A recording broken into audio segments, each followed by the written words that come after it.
मंगलम भगवान वीरो मंगलम गौतमो गणी मंगलम कुंद कुंदायो जैन धर्मोस्तु मंगलम सर्वमंगल मांगल्यम सर्वकल्याणकारकं प्रधानं सर्वधर्माणां जैनं जयतु शासनम्। मैं नमो तीर्थनायक को, नमो ओंकार वाणी को, नमो उन कुंद प्रभु को जिन्होंने ओंकार धारण की।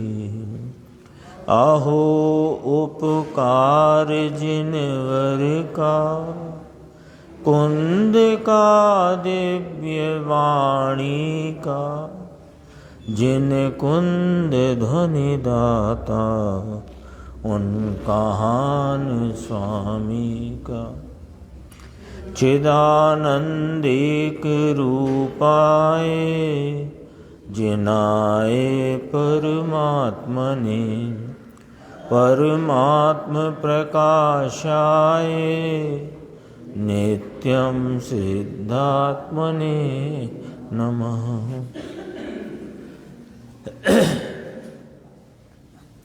परमात्म प्रकाश नाम का ग्रंथ है आचार्य योगेंद्र देव कृत, और इसके दूसरे महाअधिकार की 14वीं गाथा पिछले दिनों काफ़ी दिनों से ये चर्चा में है। चर्चा गुरुदेव श्री की स्पष्टीकरण बहुत विस्तार से इसमें आया, और आज जो प्रवचन अपन ने गुरुदेव का सुना है उसमें जो विषय चल गया है उसी को दोबारा से और स्पष्ट करने के हेतु से यहाँ प्रस्तुत किया। इसमें गाथा में जैसा कि सबको अच्छे से विदित हो ही गया है कि यहाँ पर आचार्य योगेंद्र देव ने ये फरमाया है कि व्यवहार साधक है और निश्चय साध्य है, और व्यवहार साधक के बिना निश्चय यानी या व्यवहार साधक के द्वारा ही, अस्थि से कहें व्यवहार साधक के द्वारा ही निश्चय साध्य की प्राप्ति होती है, इसमें संदेह नहीं है। ऐसा करके कथनी इसमें स्पष्टीकरण में टीका में भी ब्रह्मदेव सूरी ने कही। अब उसके स्पष्टीकरण में अपने सामने अनेक प्रकार से बातें स्पष्ट हुई, जिसमें मूल बात ये है कि व्यवहार कहते ही तब हैं जब अंतरंग में स्वरूप की प्रतीति, उसका संचेतन और उसमें रमणता का भाव जागृत हुआ हो। इसलिए यहाँ जो व्यवहार का कथन किया वो 6वें गुण स्थान का व्यवहार जानना और 7वें गुण स्थान का निश्चय, यानी मुनिराज को 6वें गुण स्थान में जो पंच महाव्रत संबंधी विकल्प है और स्वरूप के चिंतवन का जो अंतर्जल्प है उसको छोड़कर, परंपरा से साधक कहा ना, तो उसको छोड़कर उसका त्याग करके निश्चय यानी स्वरूप आराधना का वह परिणाम जो निश्चय रत्नत्रय कहा शुद्ध उपयोग रूप है, उसको वे प्राप्त करते हैं। ये वाली बात कही, देखो, है ना। तो अपन ने कल एक बात इस प्रकार से अपन ने देखी थी, उसको जरा दोबारा से अपन अपने नक्शे में लेते हैं। उस नक्शे में अपन लेते हैं उस बात को कि एक तो 5 महाव्रत 28 मूल गुण संबंधी पराश्रित व्यवहार विकल्प एक कॉलम में लो कि 5 महाव्रत से क्यों बात शुरू कर रहे हैं राकेश भाई, कि जिसको निश्चय सम्यक दर्शन का परिणमन हो गया है उसके जो व्यवहार पाया जाता है तो उसमें भी ऊंचा व्यवहार ले लिया पंच महाव्रत का। और मुनिराज क्षण क्षण में शुद्ध उपयोग रूप साधना आत्मा की आराधना में प्रवर्तित होते हैं। तो छठवें सातवें गुण स्थान की बात ली है। ठीक है, अभी देखो एक कॉलम में अपन ने क्या लिया, पहले कॉलम में कि पराश्रित निमित्तों के अवलंबन में पराश्रय पने रूप से जो परिणति में उत्पन्न हो जाने वाला 5 महाव्रत 28 मूल गुण संबंधी राग व्यवहार, इसको एक कॉलम में रखो। दूसरा कॉलम है अपने शुद्धात्म स्वरूप के, मैं शुद्ध हूँ, चिदानंद हूँ, पूर्ण हूँ, एक रूप सामान्य सदृश स्वरूप वस्तु तत्व हूँ, ऐसा जो अंतर जल्प रूप विकल्प, यानी स्वरूप संबंधी चिंतवन का विकल्प रूप भाव, ये दूसरे कॉलम में रखो।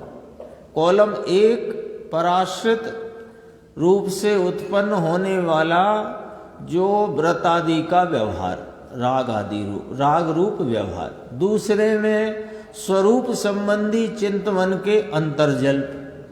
और तीसरे में इन दोनों का त्याग करके स्वरूप आराधना का, स्वरूप में लीनता का, स्वरूप रमणता का वास्तविक शुद्ध उपयोग रूप पवित्र मोक्ष मार्ग की दशा। 3 हो गए, 3 हुए ना कॉलम। अब इनको अपन वर्गीकृत करते हैं। तो पहले पराश्रित और स्वाश्रित में करते हैं। तो पहला जो था व्रतादि का राग रूप व्यवहार, वो पराश्रित में गया। दूसरा जो स्वरूप संबंधी अंतर्जल्प है उसको एक अपेक्षा स्वाश्रित कहेंगे। और स्वरूप की आराधना तो साक्षात स्वयाश्रित है। एक वर्गीकरण ये हुआ। अब दूसरा, जो पहला पराश्रित संबंधी रागादि विकल्प हैं व्रतादिक के, वो व्यवहार में गए। और दूसरा जो अंतर्जल्प है वो सविकल्प निश्चय में आया। और तीसरा जो साक्षात शुद्ध उपयोग रूप आराधना है वो निर्विकल्प निश्चय में आई। ठीक है ना। अब एक और वर्गीकरण, जो भी नंबर आ गया वो अब कहते कहते एक और वर्गीकरण कि ये पराश्रित संबंधी विकल्प और स्वाश्रित संबंधी विकल्प, ये दोनों व्यवहार, और अपने स्वरूप की रमणता रूप शुद्ध उपयोग, ये निश्चय है ना। अब अपन कहते हैं कि व्यवहार साध्य है, साधक है, और निश्चय साध्य है। अब इसमें जो पहले कॉलम वाला व्यवहार है उसे तो दूर रखो, वो तो सिर्फ निश्चय में रमणता रूपी मोक्ष मार्ग में प्रवर्तने वाले जो मोक्ष आत्मा के आराधक हैं, मोक्ष मार्ग में चल रहे हैं, उनके विकल्पों की मर्यादा का नापतोल है। वो तो उनकी मर्यादा की नापतोल है। अब यहाँ साधक और साध्य दो भाव की बात करें तो यदि सूक्ष्मता से देखो तो जो स्वरूप संबंधी मैं एक हूँ, शुद्ध हूँ, परिपूर्ण हूँ, ज्ञानानंद स्वरूप हूँ, ऐसा जो स्वरूप संबंधी अंतर्जल्प रूपी विकल्प, ये व्यवहार साधक है। और इसका अभाव होकर अपने स्वरूप की शुद्ध उपयोग रूप धारा, शुद्ध उपयोग रूप परिणति, वो वास्तव में निश्चय मोक्ष मार्ग है। तो अब इस प्रकार से, जिस प्रकार से अपन ने अभी चर्चा में समझा, अब इस प्रकार से यदि विचार करें तो व्यवहार रत्नत्रय को साधक कहने में, परंपरा से साधक कहने में कहीं कोई उलझन नहीं है। दोष तो है ही नहीं, पर उलझन भी नहीं है कि, क्योंकि एक प्रश्न आया था ना, और वहीं से आज शुरुआत करी कि साहेब ये विकल्प रूपी भाव है, ये निर्विकल्पता का साधन कैसे हो सकता है। लेकिन यहाँ कौन से विकल्प को साधन कहना, साधक कहना, कि जो अपने स्वरूप संबंधी चिंतवन है, क्योंकि वो नियम से होगा ही होगा।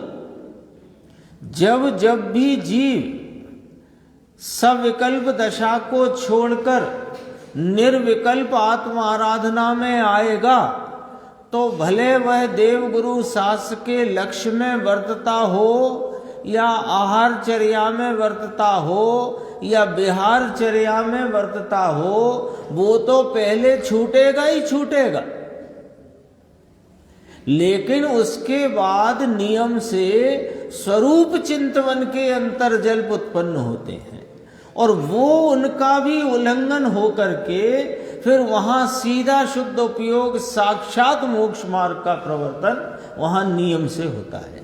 तो व्यवहार साधक और निश्चय साध्य, इसमें कोई संदेह नहीं है। ख्याल में आई ना बात? क्या संदेह है इसमें? व्यवहार साधक और निश्चय व्यवहार साधक और निश्चय साध्य, इसमें कोई संदेह नहीं है। संदेह कहाँ रहा? संदेह तो वहां उत्पन्न होता है जहां पराश्रय संबंधी विकल्पों की बात की जाए और उससे स्वयाश्रय होगा, इसमें तो बहुत संदेह खड़ा होता है। लेकिन तो फिर वो व्यवहार नहीं है क्या? देवगुरु शास्त्र के प्रति के लक्ष्य में वर्तने वाले जो कषाय की मंदता के व्रतादिक के विकल्प हैं, तो क्या वो व्यवहार नहीं है? अरे वो व्यवहार कैसा व्यवहार है कि जो निश्चय में वर्तते साधक की मर्यादा का माप बताने वाला व्यवहार है। उस निश्चय रत्नत्रय में प्रवर्तने वाले आत्मा के जो आराधक साधक जीव हैं, मोक्ष मार्गी जीव हैं, उनके विकल्पों की मर्यादा का नापतोल बताता है। और ये वाला जो है स्वरूप संबंधी, ये जब होता है तो उस स्वरूप के संबंध के विकल्प उनका उल्लंघन करके जीव फिर शुद्ध उपयोग में आता है।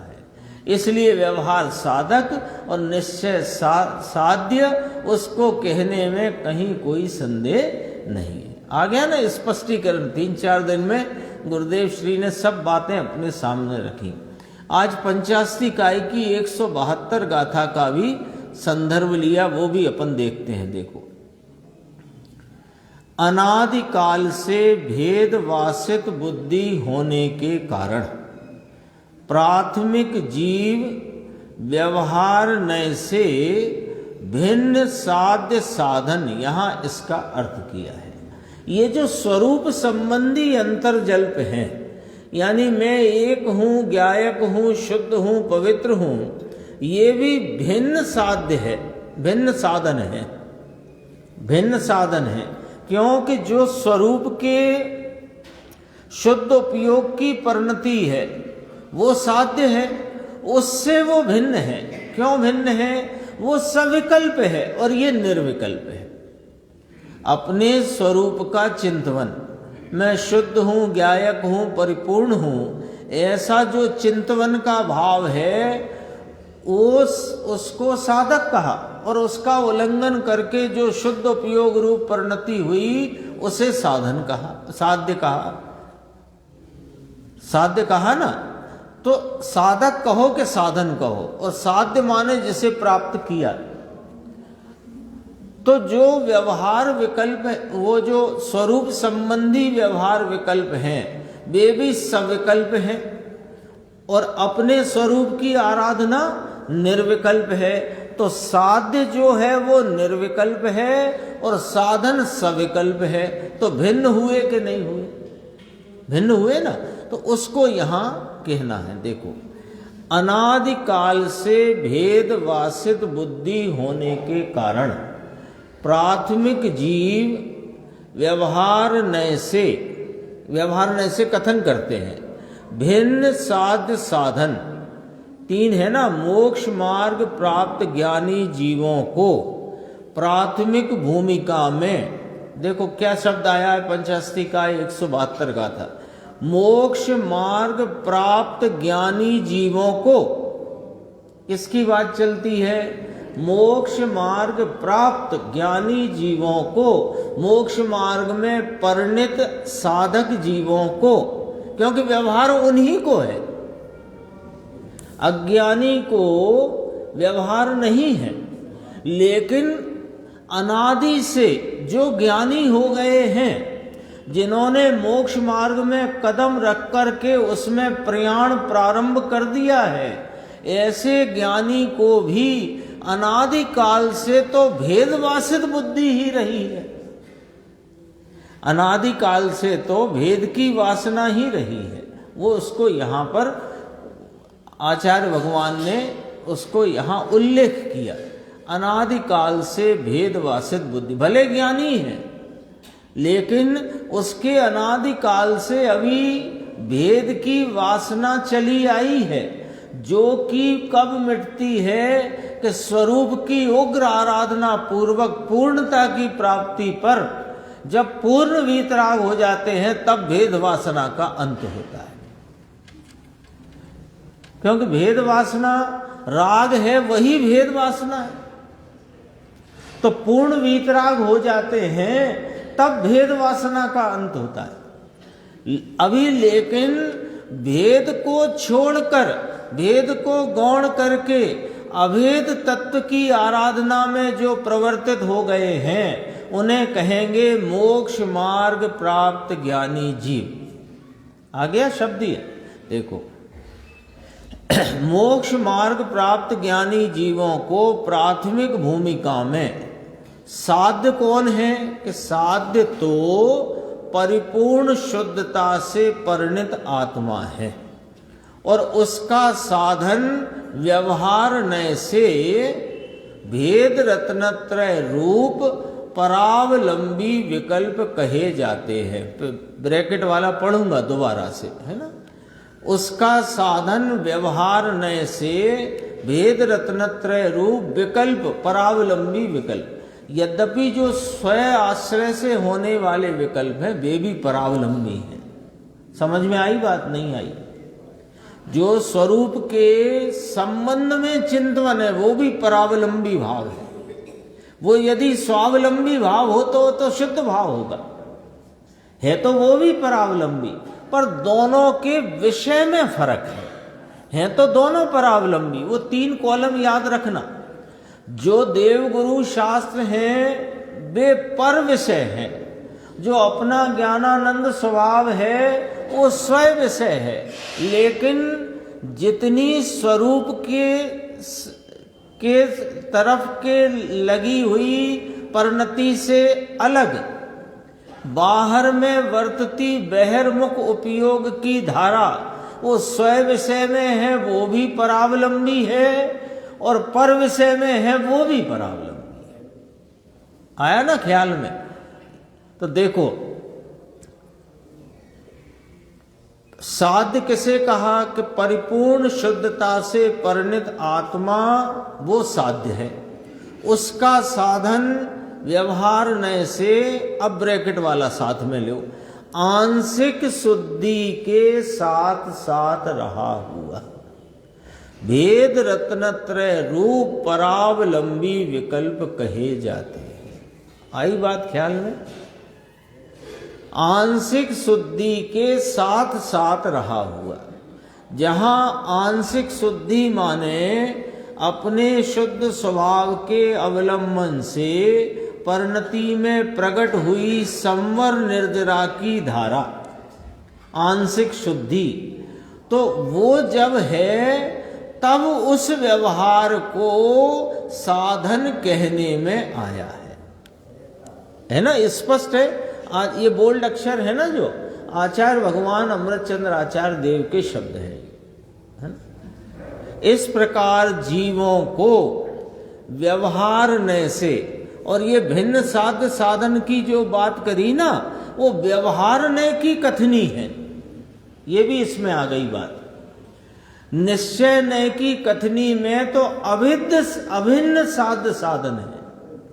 निश्चय न की कथनी क्या कहेगी? निश्चय न की कथनी कहेगी कि मैं ही मेरे साध्य भाव का साधन में ही हूं। क्यों कि जब मेरा ही वर्तमान वर्तता उपयोग मेरे निज स्वभाव को आलम्बन लेता है, वही वास्तव में मेरे स्वरूप का साधक है। तो ये तो निश्चय की कथनी है। व्यवहार की कथनी कहेगी, क्या कहेगी कि जो किसको है व्यवहार, पहले ये रख लो, किसको है व्यवहार? कि जिसको अपने स्वरूप की साधना प्रकट हुई है, उसको अपने व्यवहार का यानी अपने संबंधी जो विकल्प हैं उन्हें साधन और स्वरूप की आराधना को साध्य कहा गया है। इस प्रकार जीवों को व्यवहार नय से साध्य और साधन भिन्न प्रकार के कहे गए हैं।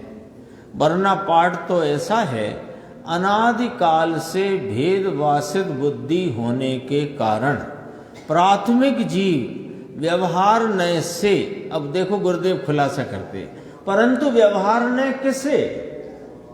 कि जिसे छठवें गुण स्थान के योग्य अंदर निश्चय, आत्म प्रतीति, अनुभव, आत्मा का ज्ञान और आत्मा में स्थिरता, रमणता छठवें गुण स्थान के योग्य हुए हो। यानी ये छठवें सातवें की बात है मूलतः। उसे भेदवासित बुद्धि वाला जीव कहा है। लो, छठवें गुण स्थान में जो मुनिराज हैं भेदवासित बुद्धि वाले।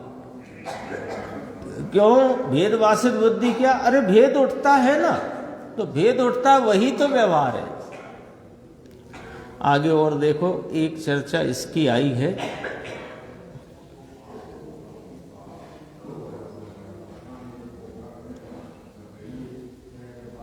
ये प्रश्न आया ना, इसी के जवाब में यहां शिष्य ने प्रश्न किया, निश्चय मोक्ष मार्ग तो निर्विकल्प है, और टीका में भी ये बात ली है, उस समय निर्विकल्प निश्चय मोक्ष मार्ग के समय तो सविकल्प मोक्ष मार्ग होता ही नहीं है, तो फिर व्यवहार मोक्ष मार्ग किस प्रकार साधक है? बात ख्याल में आई?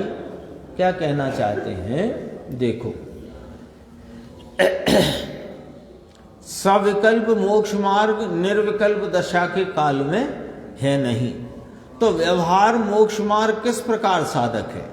क्या प्रश्न किया है? किस आत्मा जब सातवें गुण स्थान के निर्विकल्प ध्यान में है, दर्शन ज्ञान चारित्र का निश्चय से एकत्व है। निश्चय से एकत्व माने उपयोग की एक अभेद परिणति, जो अभेद आत्मा में तल्लीन है, उसमें ज्ञान दर्शन चारित्र सब भाव एक रूप से एक विषय में लगे हुए हैं। इसका नाम है दर्शन ज्ञान चारित्र का निश्चय से एकत्व। तब तो व्यवहार विकल्प है नहीं, और तुम व्यवहार विकल्प को परंपरा साधक कहते हो, तो वह किस प्रकार मिलान खाता है? प्रश्न किया, उसका समाधान, भूत नैगम नय से परंपरा से साधक कहते हैं। भूत नैगम नय से इससे पूरी चर्चा में 14 नंबर गाथा की ये चर्चा महत्वपूर्ण चर्चा है, क्योंकि ये 13वें नंबर की गाथा और 14वें नंबर की गाथा, ये दोनों बराबर अपने समझ में ही नहीं, भाव भाषण में बैठ जानी चाहिए। जब ये दोनों गाथाओं के भाव भाषण में बैठेंगे तो आगे जो व्यवहार रत्नत्रय का जो स्वरूप कहने वाले हैं उसका यथार्थ भाव अपनी समझ में आएगा। 13वीं गाथा को पुनः याद कर लेते हैं इसकी बात करने से पहले कि जो स्वरूप के आलम्बन में प्रकट हुआ पवित्र स्वभाव की प्रतीति का भाव, पवित्र स्वभाव के आस्वादन रूप अतीन्द्रिय आनंद में संचेतन का भाव और स्वरूप में रमणता रूप जो निश्चय सम्यक दर्शन ज्ञान चारित्र है, वह 3 होने से व्यवहार कहा गया है। और उसकी एकाग्रता रूप परिणति वो पर्याय का निश्चय है, और जो विषय अपना चैतन्य परमात्मा अभेद है वो द्रव्य का निश्चय है। ये बात आ गई है अपनी 13वीं गाथा। 14वीं गाथा में भेद रत्नत्रय को, तो यहाँ भेद रत्नत्रय किसे कहा 14वीं में? यहाँ कहा देव गुरु शास्त्र की श्रद्धा, शास्त्र का ज्ञान, 6 द्रव्य 7 तत्व का भेद रूप श्रद्धान, वो श्रद्धा में आ गया देवगुरु शास्त्र के साथ। यानी 6 द्रव्य 7 तत्व का भेद रूप श्रद्धान, देवगुरु शास्त्र की श्रद्धा, शास्त्र का ज्ञान और व्रतादि के विकल्प रूप अशुभ के अभाव रूप परिणति, ये आ गया व्यवहार रत्नत्रय। ठीक है, इतना आ गया व्यवहार रत्नत्रय। इसको साधन कहा, साधक कहा, और स्वरूप की आराधना रूप पवित्र परिणति को साध्य कहा 14वीं गाथा। ठीक है ना? तो इसको कैसे कहा कि 2 शब्द हैं जिससे इस बात का जवाब एकदम स्पष्ट हो जाता है। एक भूत नैगम्य और एक परंपरा साधक। 2 शब्द से स्पष्ट हो जाता है। परंपरा साधक किसे कहा कि जिसका अभाव हो जाए उसे परंपरा साधक, परंपरा कारण कहते हैं। जैसे ऊपर की मंजिल पर जाने के लिए सीढ़ी परंपरा साधन है, क्योंकि वो सीढ़ी को छोड़ देते हैं तब पहली मंजिल पर पहुंचते। ठीक बात है ना? एक तो ये हो गया। दूसरा है भूत नैगम्य से। भूत नैगम्य क्या करता है कि जो पूर्व के भाव को वर्तमान में वर्तमान समान आरोपित करता है। वर्तमान में वर्तमान समान आरोपित करता है भूत के भाव को। जैसे कोई मुनिराज को राजा कहना, अरे यह तो फला देश के राजा हैं तो वे दिगंबर मुनि जिनके तिल तुस मात्र परिग्रह नहीं है, आत्म ध्यान में लीन है। अरे सामने कोई उनको वंदना करता है, उसकी तरफ भी उनका लक्ष्य नहीं है। उनको कहना कि ये तो पड़ोसी देश के या फलाने देश के राजा हैं। अब आप बताओ, राजा हैं वे? नहीं है ना? तो राजा किस नए से, किस व्यवस्था से राजा कहा गया? किस व्यवस्था से राजा कह दिया? कि पहले ये राजा थे, अब मुनि हैं, तो अभी वर्तमान मुनि भाव पर राजा पने का आरोप ऐसे किया कि जैसे वे अभी राजा हैं तो मुनि। समझ गए नहीं पूरी बात? ऐसे ही स्वरूप संबंधी जो बहिर्मुख उपयोग दशा में वर्तने वाला ज्ञानानंद शुद्ध परिपूर्ण एक रूप हूं, ऐसा जो अंतर्जल्प का भाव, वो निर्विकल्प काल में नहीं है। जब निर्विकल्प आत्मा की आराधना है उस समय में वो स्वरूप संबंधी विकल्प भी नहीं है, पर पहले था और अब नहीं है तो भी उसका है करके आरोप किया तो भूत नैगम नय से परंपरा से उसे साधक कहने में आया है। ये बिल्कुल जवाब उसके प्रश्न का सीधा आता है। उसने कहा है कि सविकल्प मोक्ष मार्ग तो निर्विकल्प शुद्ध उपयोग काल में होता नहीं है, तो फिर आप उसको साधक कैसे कह सकते हो जब वो निर्विकल्प शुद्ध उपयोग के काल में है ही नहीं। जब मुनिराज शुद्ध उपयोग दशा में प्रवर्तमान है, आत्मा की एकाग्रता में प्रवर्तमान है, उस समय आत्मा संबंधी विकल्प भी नहीं है। अन्य विकल्पों की तो बात दूर रहो, आत्मा संबंधी विकल्प भी नहीं है, तो फिर आप उसको साधक कैसे कह रहे हो? उसका प्रश्न है कि हम भूत नैगम नय से परंपरा साधक कह रहे हैं। अब भूत नैगम नय क्या होता है ये तो समझ लिया ना। जो जाग रहे हैं उनने समझ लिया, जो नहीं जाग रहे होंगे तो नहीं समझ पाए होंगे, कोई बात नहीं है, दोबारा बोल देते हैं। जो वर्तमान में नहीं पहले था, उस था वाले भाव को वर्तमान में है करके रख देना, इसका नाम भूत नैगम नय है। ठीक है, उदाहरण दे चुके हैं।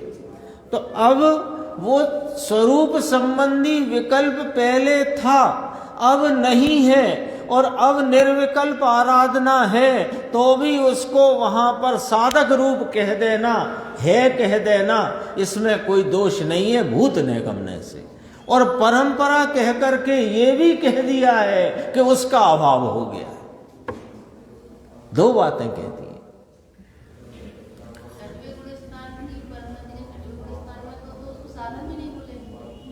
नहीं,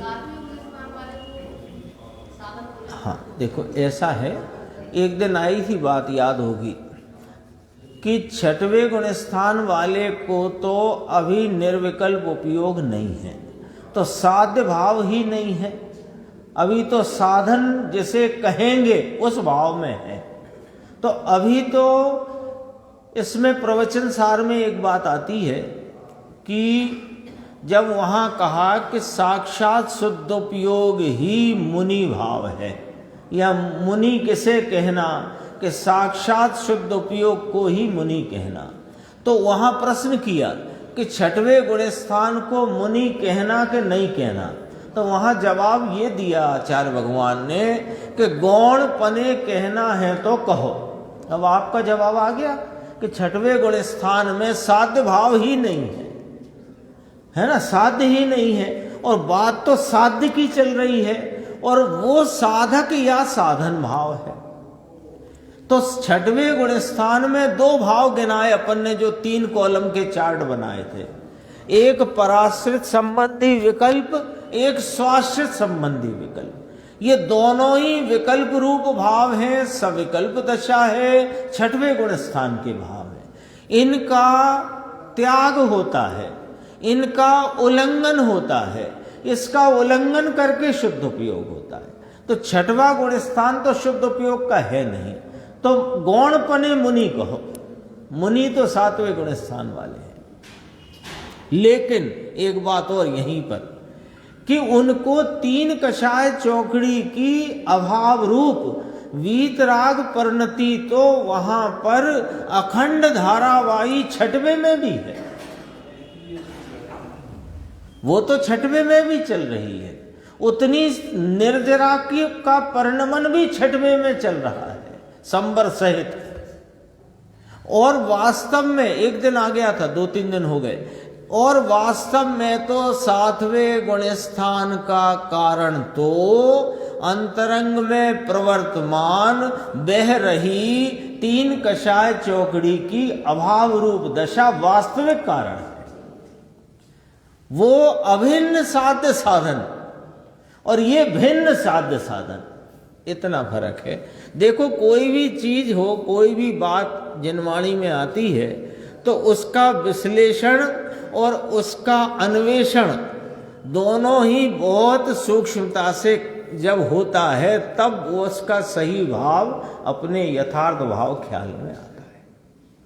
अब लगेगा तो अपने को ये कि 5 दिन हो गए इसी को घोंटते घोंटते, लेकिन सूक्ष्मता से अपन इसका जितना अन्वेषण, जितना विश्लेषण चलेगा, उतना उस संबंध में अपने स्पष्टीकरण उतना उतना उजला होता जाएगा, धुंधलाहट मिटती जाएगी। हमेशा ये प्रश्न खड़ा रहता है, जैसे स्वामी ने तो व्यवहार को साधन और निश्चय को साध्य कहा है, तो हर बार वो बात अपने को हैमरिंग करती रहती है बार बार। तो यहाँ इस बात को समझने के बाद वे सारे प्रश्न आपके समझो तिरोभूत हो जाएंगे, अब कोई प्रश्न रहेगा ही नहीं। देखो, भूत नैगम नय से परंपरा से साधक कहते हैं, ये 6वें गुण स्थान में स्वभाव के आश्रय से, देखो अब आ गया, इसमें जवाब आ गया। 6वें गुण स्थान में स्वभाव के आश्रय से जो दर्शन ज्ञान चारित्र है वह तो है ही, वो जो अखंड वीतराग परिणति 3 कषाय की अभाव रूपता वाली वो तो है ही। साथ में व्यवहार रत्नत्रय का जो विकल्प है उसे या वह नैगम नय से कारण है ऐसा कहने में आया है। उस विकल्प का अभाव करके 7वां गुण स्थान आता है, परंतु उस विकल्प को नैगम नय से उसका कारण कहा है। विकल्प को हम निर्विकल्प का कारण कहना नहीं चाहते, क्योंकि हम निश्चय से तो कह सकते भी नहीं। निश्चय से हम विकल्प को निर्विकल्पता का साधन कैसे कह सकते हैं? निश्चय से माने असलियत में, यथार्थतया, वास्तव में नहीं कह सकते। कैसे कह दें? है ना, नमक को मिठास का कारण हम कैसे कह दें? ऐसी विपरीत बात है। लेकिन उसका अभाव हो जाता है, वह चला जाता है, उल्लंघन हो जाता है, तो नैगम नय लागू करके हम उसको कह सकते हैं। तो नैगम नय लागू करना ही व्यवहार है। नैगम नय व्यवहार का, व्यवहार नय का भाव है नैगम नय। पंडित जी समझ में आया, भूत नैगम नय उस समय है नहीं, एक भावी नैगम नय भी होता है ना।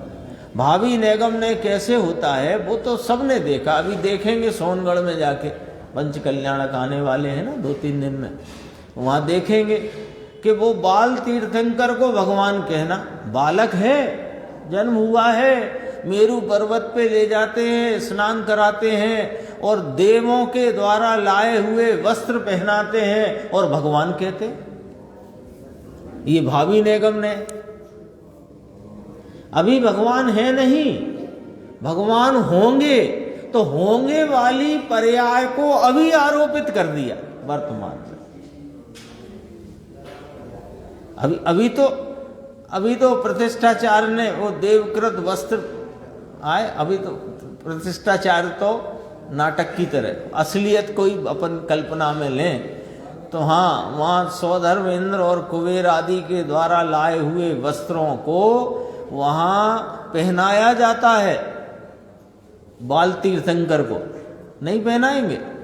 पहनाएंगे ना, रत्न जड़ित वस्त्र, और वे वस्त्र पहने हुए को भगवान कहेंगे? बोलो, नहीं कहेंगे। भगवान नहीं कहे तो पंचकल्याणक में वो मना नहीं रहा, और यदि यहां गया है तो यहां भी शामिल हुआ। भगवान नहीं है अभी तो फिर तुम आए काहे में हो? पंचकल्याणक में आए हो ना भैया। तो वो भावी नैगम नय, ये भूत नैगम नय। देखो 6वें गुण स्थान, परंतु कहाँ था ये? उस समय है नहीं, भूत नैगम नय।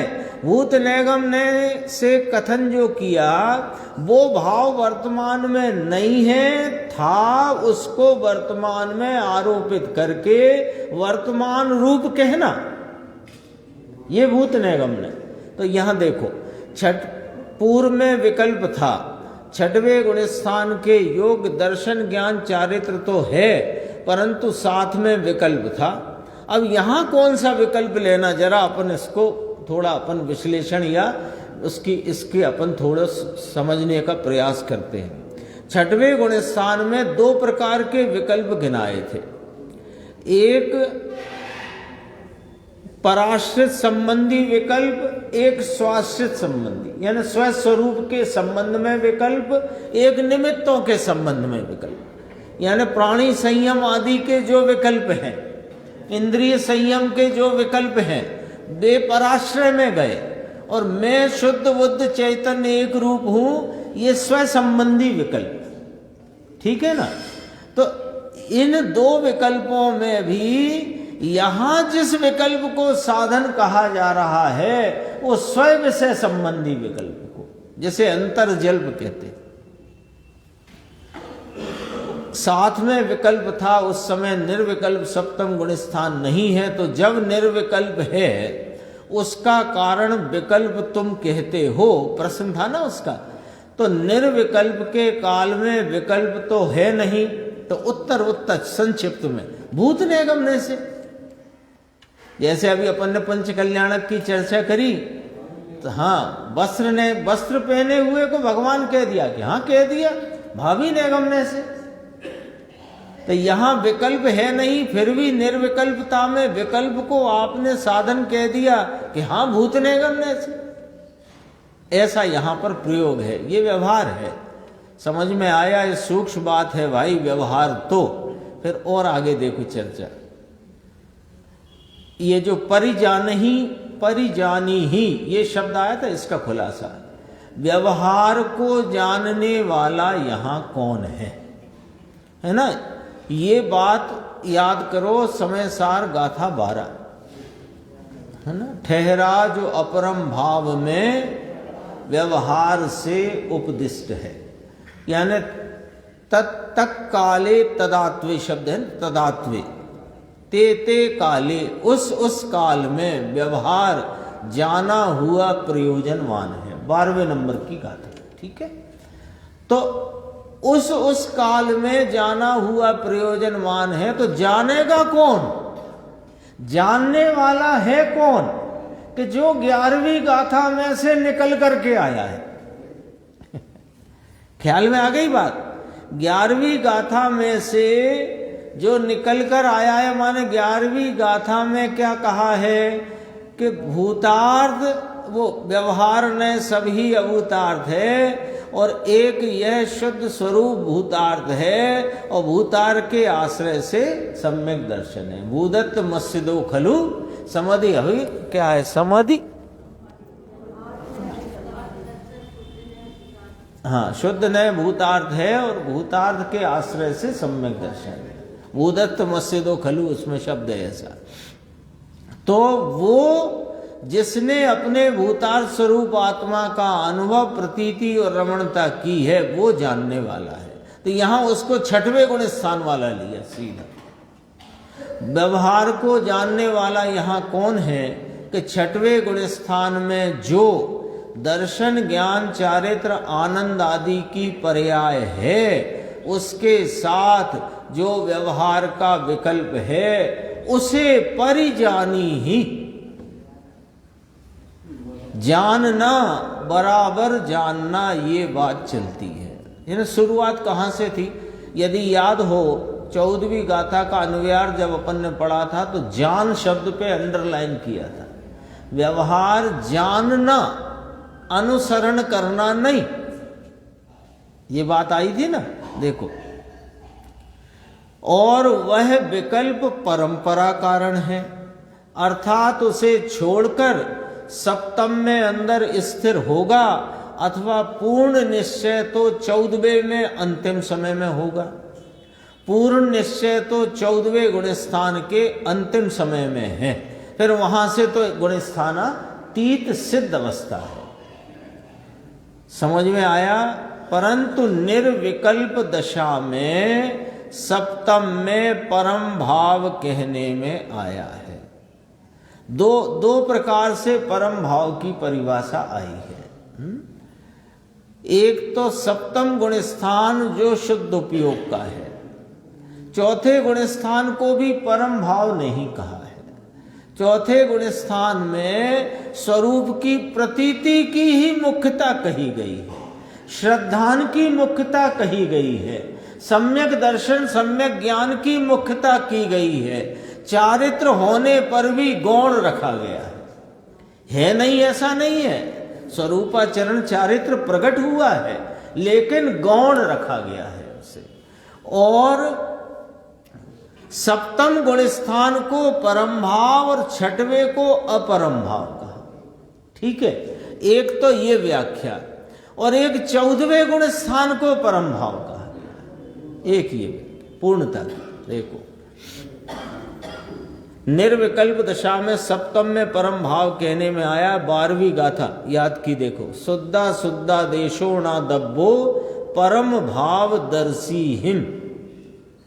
जैसे नाचार देव की टीका में लिया है, सप्तम गुण स्थान में परम भाव लिया है, और अमृतचंद्र आचार्य ने परम भाव 14वें के अंत में लिया है। बात वही है और उसका मंतव्य और अभिप्राय भी वही है। बस कहाँ कहना है कि पूर्णता की अपेक्षा या अपने आत्मा की आराधना की उत्कृष्ट भाव की अपेक्षा, है ना। अभी इसकी चर्चा भी अपने को सामने आ जाएगी, जो मैंने अभी कही थी चौथे में क्यों नहीं उसे शामिल किया। देखो, एक तत्व सार को भी गुरुदेव ने याद किया, द्रव्य संग्रह को तो ब्रह्मदेव सूरी ने स्वयं याद किया। अपने आने वाला है ना द्रव्य संग्रह विधान अपन करने वाले हैं 7 फरवरी से, उसकी टीका भी ब्रह्मदेव सूरी ने लिखी है, और इसकी टीका भी ब्रह्मदेव सूरी ने लिखी है। तो इसकी टीका लिखते हुए ब्रह्मदेव सूरी आचार्य ने द्रव्य संग्रह की गाथा का संदर्भ यहाँ पर लिया। माँ चिट्ठ है ना, उसका संक्षेप भाव ये है, सविकल्प निश्चय मोक्ष मार्ग है, उसको साधक कहते हैं। ये सविकल्प निश्चय कौन है? जिसे अपन ने व्यवहार में अंतर्जल्प रूप घटित किया था, उसको साधक कहते हैं। और जहां पर कुछ चिंतवन नहीं है, कुछ बोलना नहीं है, कुछ चेष्टा नहीं है, वह निर्विकल्प समाधि रूप साध्य है। ये तात्पर्य हुआ। ये द्रव्य संग्रह से बात ली। अब तत्वसार में से भी बात ली है, वो भी देखते हैं। श्री तत्वसार में, ये देवसेन आचार्य का ग्रंथ है। देवसेन आचार्य का नाम याद होगा। देवसेन आचार्य वही हैं जिन्होंने लिखा है कि यदि कुंद आचार्य विदेह क्षेत्र से जाकर यहाँ न, मतलब वहाँ जाकर यहाँ ना आते तो हम मुनिजनों को सच्चा मार्ग कैसे ज्ञात होता। वही देवसेन आचार्य, उनका तत्वसार उन्होंने लिखा। सविकल्प निर्विकल्प निश्चय मोक्ष मार्ग के कथन में यह गाथा कही है। अब ये 3 कॉलम याद है भैया, सबको याद है 3 कॉलम? दोबारा याद कराएं। बोलो निर्देश, आप बताओ तो दोबारा बोले, नहीं बोले क्योंकि समय कम रहता है, नहीं बोलना पड़े तो अच्छा। 3 कॉलम थे ना मुकेश भाई, 3 कॉलम देखो। तो यहां निश्चय मोक्ष मार्ग में 2 वह कहे, सविकल्प और निर्विकल्प। तो उधर के जो अपने 3 थे उसमें दूसरा और तीसरा ले लो। पहला जो पराश्रित संबंधी विकल्प वाला भाव है वो छोड़ दो, दूसरा तीसरा ले लो। सविकल्प निर्विकल्प, यहां निश्चय में ही घटित किया उसको।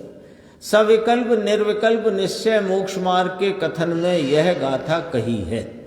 यहाँ यह लिखा है, इसका सारांश यह है कि जो आत्म तत्व है वह भी सविकल्प निर्विकल्प के भेद से 2 प्रकार का है। मैंने ये पैराग्राफ इसलिए सिलेक्ट किया चर्चा में क्योंकि आत्म तत्व को ही 2 प्रकार कहे। यहाँ पर ख्याल करना जरा भाषा पर क्या कहना है।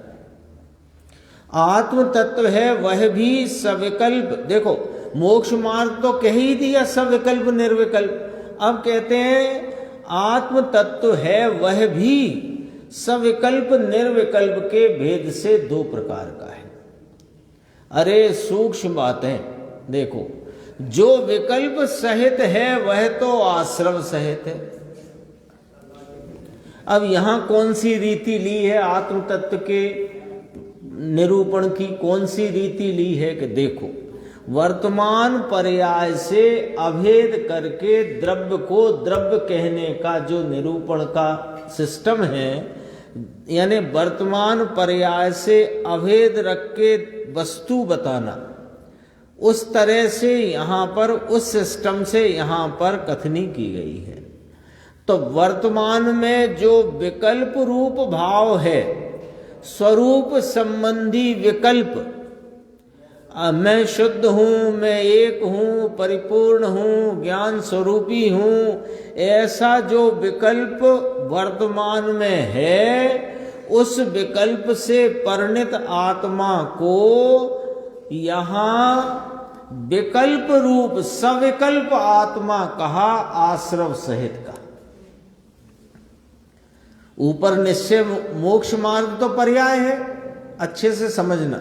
निश्चय मोक्ष मार्ग के कथन में तो निश्चय मोक्ष मार्ग द्रव्य है कि पर्याय? पर्याय है। पर्याय में दो भेद किए, सविकल्प निर्विकल्प। सविकल्प रूप परिणित पर्याय, सविकल्प कौन से विकल्प लेना राकेश भाई? यहाँ स्वरूप संबंधी, स्वरूप संबंधी चिंतवन के विकल्प, उन्हें सविकल्प पर्याय। और जो शुद्ध उपयोग रूप आत्म आराधना एकाग्रता की पर्याय, वो निर्विकल्प मोक्ष मार्ग रूप पर्याय। ये तो बात ठीक से समझ में आ गई। अब आत्म तत्व के दो भेद, आत्म वस्तु के दो भेद, एक सविकल्प आत्म वस्तु, एक निर्विकल्प आत्म वस्तु। ये कौन सी बात हुई कि ये वर्तमान परिणाम को वस्तु से अभेद करके वस्तु कहना, ये निरूपण है। तो जो विकल्प सहित है, यानी स्वरूप चिंतवन के विकल्प में परिणित जो आत्मा है, वह आश्रव सहित सविकल्प आत्मा है। निश्चय के दो प्रकार, एक अत्यंत निर्विकल्प और एक सविकल्प। निश्चय के सविकल्प क्यों लिया निश्चय में? सविकल्प क्यों लिया निश्चय में? सविकल्प तो व्यवहार में रखो कि बात तो ठीक है तुम्हारी, बात तो ठीक है, क्योंकि भेद विकल्प है वो भेद है, और भेद जहां है वो व्यवहार है, बात तो ठीक है। लेकिन यहां हमने जो पराश्रय निमित्त के अवलंबन में वर्तने वाले विकल्पों को अलग कर दिया और स्वरूप के चिंतन के विकल्पों को अलग रखकर उसे निश्चय मोक्ष मार्ग में कहा है। कहा विकल्प रूप ही है, ऐसा नहीं कि उसे निर्विकल्प मोक्ष मार्ग कह दिया हो, ऐसा भी नहीं है। कि सविकल्प क्यों लिया? कि अपने में अनंत शुद्ध हूं, अखंड हूं, ऐसा चिंतवन, ऐसा अंतर्जल्प, ऐसा स्वरूप का विचार, उस अपेक्षा से उसे निश्चय कहा, क्योंकि उसका विषय निश्चय स्वरूप आत्मा है, परंतु है तो विकल्प। वह विकल्प राग है और राग आश्रव है, और राग रहित आत्मा के आश्रय से जितने वीतरागी निर्विकल्प श्रद्धा ज्ञान चारित्र प्रकट किए हैं, उससे आत्मा को अभेद कहें तो वह आत्मा निर्विकल्प है। यहाँ इसकी ये चर्चा भी तत्वसार से यहाँ पर गुरुदेव ने अपने सामने रखी। और अभी ये देखो पेज नंबर 245, छठवें गुण स्थान में निश्चय व्यवहार घटाया साहब। आपने तो पूछा, मुमुक्षु ने, श्रोता ने पूछा कि छठवें गुण स्थान में आपने निश्चय व्यवहार घटित किया, तो गुरुदेव श्री ने कहा कि हाँ, छठवें गुण स्थान में निश्चय व्यवहार दोनों हैं। और चौथे में पूछा उसने, चौथे में कैसे लेना साहब? कि चौथे में चारित्र नहीं, इसलिए उपचार से मोक्ष मार्ग लो। कहां कहां कैसी कैसी कथन है, वहां क्या आशय है, क्या अभिप्राय है, निरूपण करने वाले आचार्य भगवंतों का वो समझना कितना जरूरी है। चौथे से मोक्ष मार्ग है कि नहीं राकेश भाई? तो ये तो जग प्रसिद्ध है, चौथे गुण स्थान से मोक्ष मार्ग का मुहूर्त उद्घाटन शुभारंभ होता है। फिर चौथे में ही कहा कि चौथे में नहीं कह रहे, क्यों नहीं कह रहे? कि वहां अभी चारित्र तो है लेकिन अत्यंत गौण है, इसलिए हम उसे एक अपेक्षा मोक्ष मार्ग नहीं कहेंगे और एक अपेक्षा कहेंगे। किस अपेक्षा कहेंगे? कि अनादि के संसार मार्ग को टालकर मोक्ष मार्ग में प्रवेश कर गया है, इस अपेक्षा मोक्ष मार्ग कहेंगे। इस अनादि संसार मिथ्या तो टाल दिया और स्वरूप की प्रतीति श्रद्धा और स्वरूपाचरण के साथ इसने मोक्ष मार्ग में प्रवेश कर लिया है, इस अपेक्षा हम मोक्ष मार्ग कहेंगे। लेकिन सम्यक दर्शन ज्ञान चारित्राणी मोक्ष मार्ग, अभी चारित्र की दशा उग्र नहीं हुई है, इस अपेक्षा से हम तो श्रावक को भी मोक्ष मार्ग में नहीं कह रहे हैं। यहां उग्र चारित्र जब प्रकट हुआ है तो छठवें सातवें गुण स्थान में हमने मोक्ष मार्ग का यहां से प्रारंभ हुआ ऐसा कहा। उसका भी कारण है, ये साक्षात है छठवां सातवां, ये साक्षात मोक्ष मार्ग। क्यों? कि यहां फिर अन्य कोई विलंब नहीं है। अंतर मुहूर्त यदि लीनता हो जाए तो केवल ज्ञान और पूर्ण दशा की प्राप्ति होती, बीच में और कुछ नहीं आता है। और चौथे पांचवें गुण स्थान में अभी अविरत का भाव है, तो व्रतादि के विकल्पों का अभी कोलाहल है वहां पर आना शेष, और श्रावक को भी अभी देश व्रत है, तो अभी और भी व्रतादि के कोलाहल की वहां पर अभी जरूरत है। कोलाहल ही कहा उसे जानबूझ के। चौथे में चारित्र नहीं, इसलिए उपचार। अब एक लाइन पकड़ लो कोई आप और फिर कहने लग जाओ गुरुदेव ने ऐसा कहा, गुरुदेव, अरे पूरा पढ़ना पड़ेगा। कौन सा अधिकार है, कौन सा ग्रंथ है, कौन सा अधिकार है, क्या विषय है, क्या प्रतिपादन चलता है, कब कहा, पहले क्या कहा, बाद में क्या कहा, तब आएगा ना ख्याल में। ऐसे तो नहीं आएगा, समय बहुत हो चुका। चौथे में चारित्र नहीं, इसलिए उपचार से मोक्ष मार्ग। प्राथमिक कह दें, ऐसा भी पूछा, प्राथमिक तो कह दें साहब कि यहां प्राथमिक छठवां गुण स्थान लेना है। देखो इस पर से बहुत बड़ी बात उठती है, जो व्यवहार साधन और निश्चय साध्य कहा वो बात यहां से शुरू होती है, छठवें गुण स्थान से। यहां प्राथमिक छठवां गुण स्थान लेना, यहां तो छठवां प्राथमिक ये लेना है। प्राथमिक मिथ्या सहित की बात नहीं है, यहां प्राथमिक में मिथ्या सहित मत ले लेना कभी भी। मिथ्या तो सहित कोई प्राथमिक नहीं होता, ये भी ध्यान कर लो। अभी प्राथमिक भूमिका में तो साहब थोड़ा थोड़ा ये चलने दो, अभी है नहीं ना प्राथमिक। वह तो जरा दौलत राम जी ने स्पष्टीकरण कोष्टक में किया है, ये दौलत राम जी का स्पष्टीकरण है जो अपन ने बीच बीच में पढ़ा है, टीका में नहीं है। इसके बाद गुरुदेव ने 15वीं गाथा आज प्रारंभ की थी, तो उसकी चर्चा अपन आगे की स्वाध्याय में लें।